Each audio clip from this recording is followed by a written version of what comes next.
Tomahawk Warrior here, bringing you my Atlantean Mermail deck. This is one of my favorite decks and one of my most competitive and powerful decks.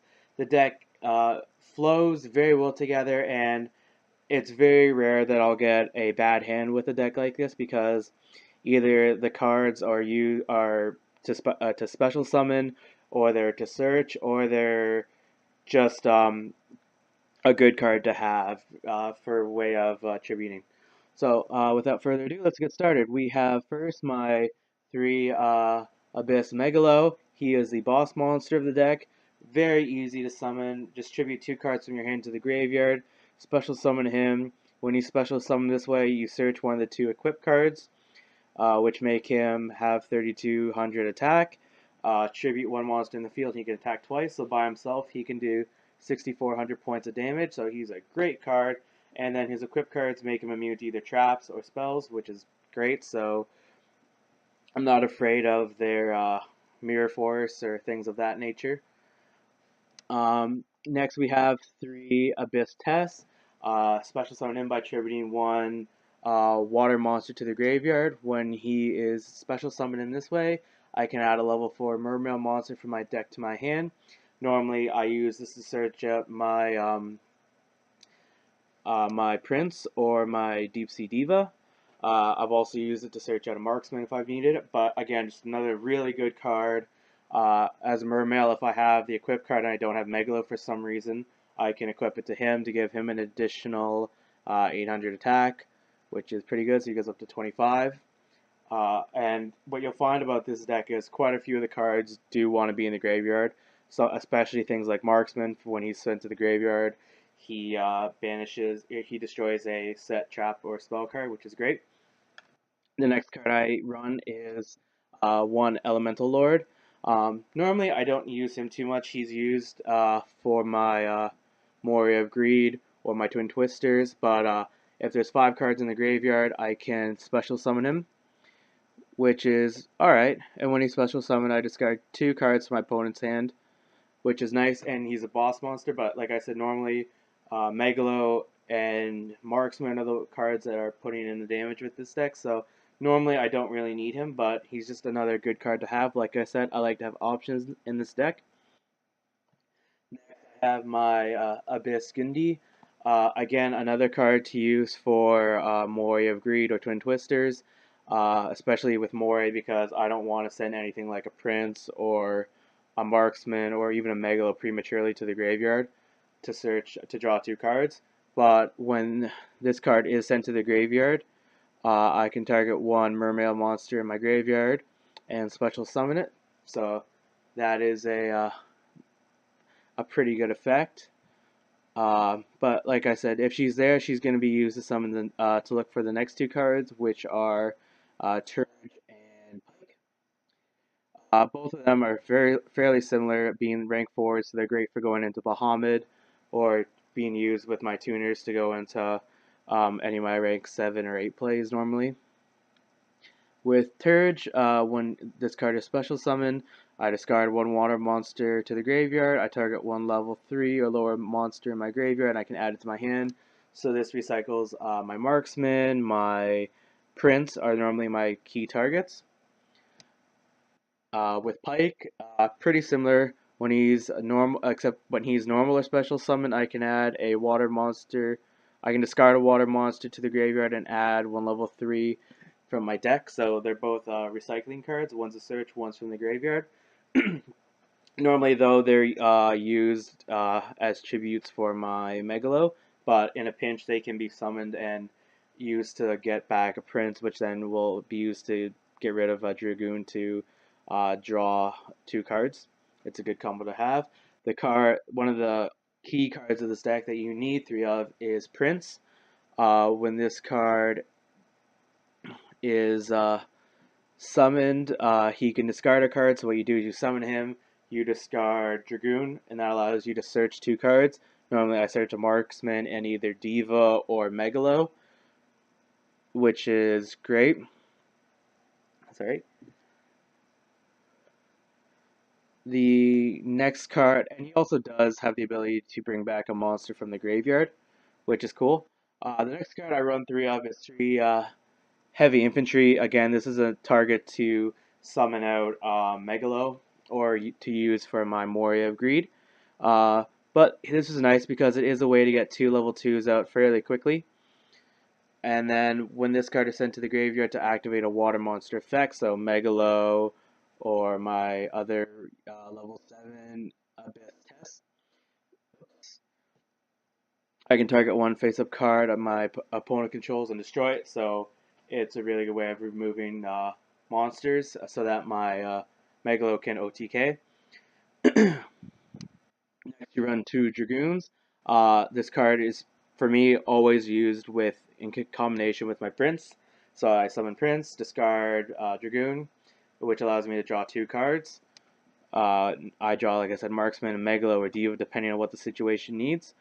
If he is summoned, though, I mean, he's an 1800 attack level 4, and Sea Serpent monsters can attack my opponent directly, but they're only level 3, so that's, like my Marksman, which is okay. But it doesn't give me the option to use Megalo or uh, Test. But it's okay. Like I said, this card is usually just used to search my deck for Megalo.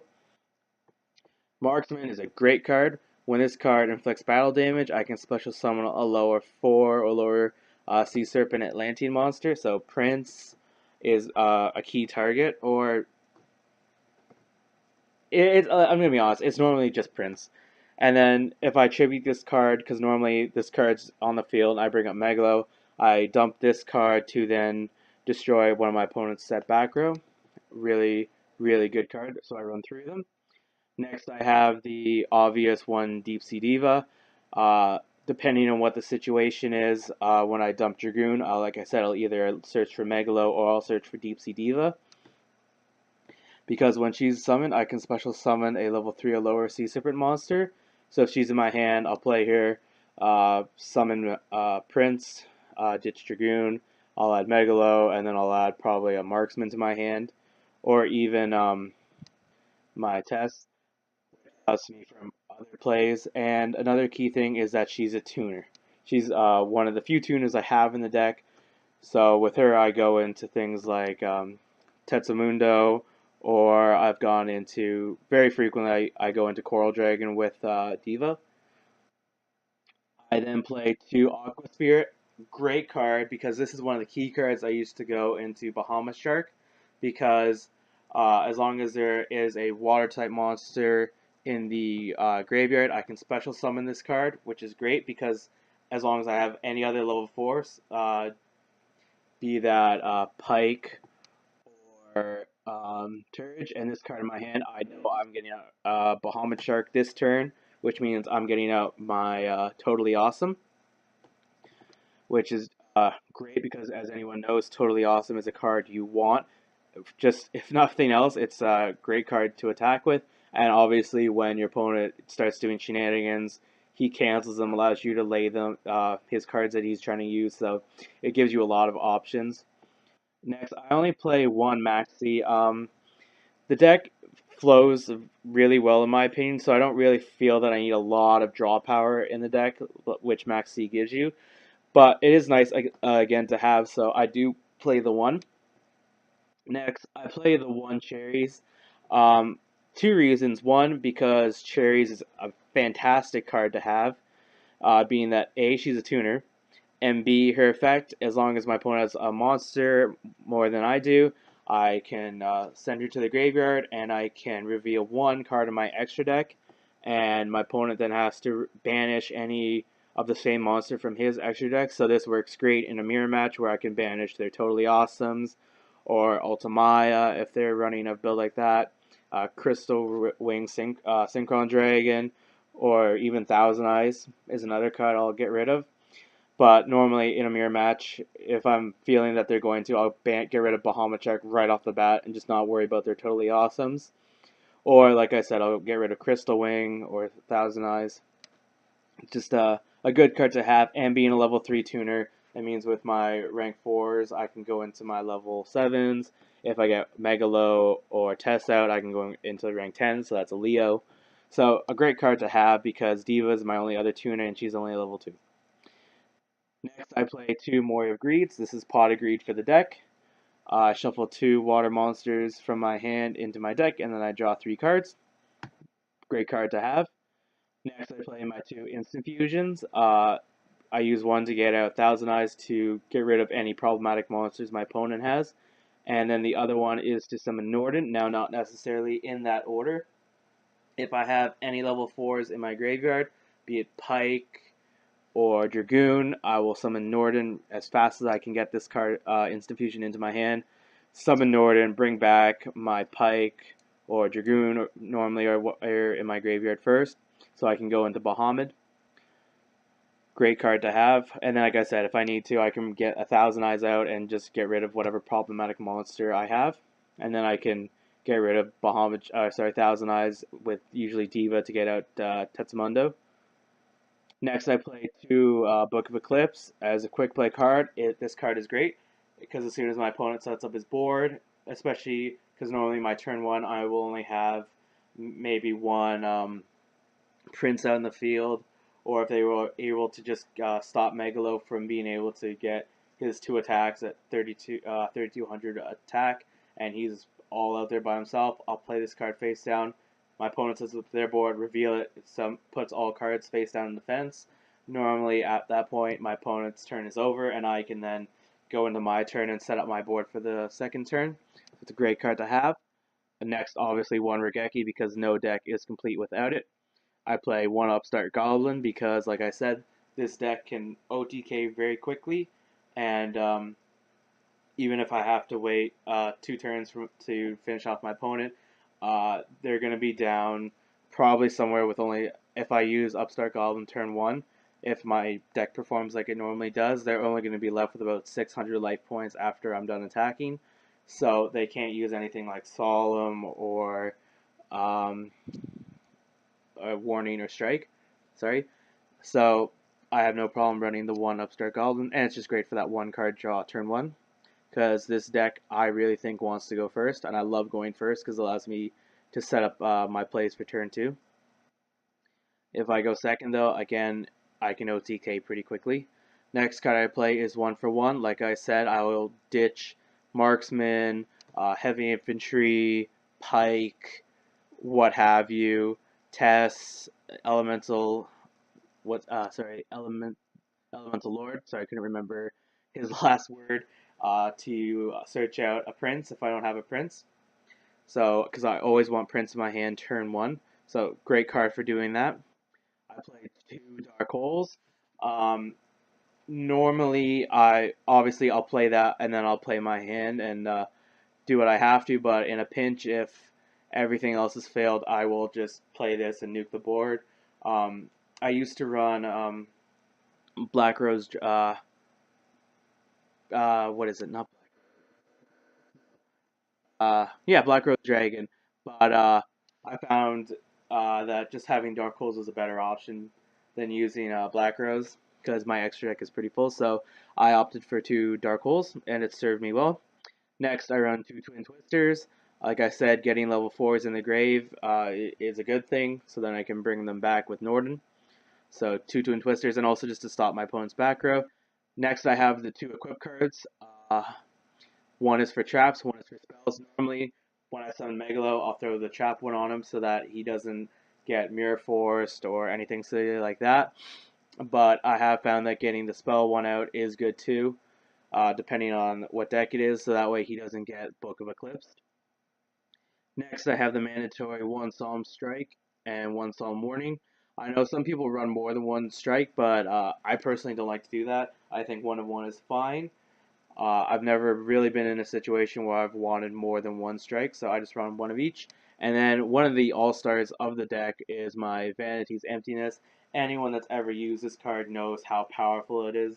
If I get up my Megalo and I have this, I'll just instantly play it, and I don't even necessarily need to go for anything other than that. I'll just keep Megalo and just keep hitting them for damage while they can't special summon, and especially if Megalo's got his 3200 attack, good luck getting anything normal out that's going to stop me. I mean, it shuts down so many decks, and Vanity's Emptiness has won me so many duels just by itself. I'm pretty surprised that this card actually isn't banned. Next, we go into the extra deck. I run the one Bahamut Shark. I know I could run more than one, but I think one is fine. I've really had a situation where I wish I had two. So I run the one Bahamut Shark, but I do run two Totally Awesomes because Bahamut can summon both of them and then they can recycle themselves, which is fine. If I need to, I'll use my heavy infantry and a diva if I was in a pinch to get out my Totally Awesomes. Like I said, Totally Awesome, great card. Fantastic card, actually. The ability to negate and eat a card and then play a card. It's the Cyber Dragon for water decks. Next, I play Ultimaya. I have one of him. Uh, he's there. Um, if I have too many synchros out, I'll go into him so I can get my dragons out. But normally, I don't normally go into him. Normally, I'm very comfortable just playing with actually out my extra deck, other than Thousand Eyes Nord and Bahamut. But like I said, I like to have the option to go into him. I have one shooting Quasar Dragon. I have no need to explain this card. It's fantastic. If you don't know what it does, go look it up. I mean, there's many videos saying how good Quasar is. Next, I play one Leo. This is normally if my Megalo is, like has been hit by like Spellbinding Circle or has been somehow neutered beyond repair. Then I will use cherries to go into Leo or Tetsunuko. On Tertiala, don't need to explain that. Tertiala is a great card. The one Omega, one Crystal Wing, Coral Dragon. I love my Coral Dragon being a level 6. He's ridiculously easy to make, either with cherries or with Diva. He's the card. He's my go-to card in this deck as far as synchros go. One Black Rose Moonlit Dragon, just to deal with either a problematic synchro or a Blue Eyes deck where I can just get rid of their alternate dragon, which is great. TG Librarian, he's just a little easier depending on the situation to make than Coral Dragon. Um, and plus, when he's summoned, I get to draw a card. And yeah, I mean, he's a great card to have. I love him. Just like I said, to have the option. I have Tetsumuko. Uh, as a level 3 tuner, he's really easy to make because, like I said, normally I have Prince out and I will either go for Diva or Megalo. If I go with Diva, this is the card I'm making so I can go into my other synchro plays with whatever other card I've gotten out. Normally, if I've gotten Diva out to get Prince out and I've got a card in my hand, I might go for Aqua Spirit if she's in my hand. Special summon her by getting rid of the Dragoon that Prince has banished.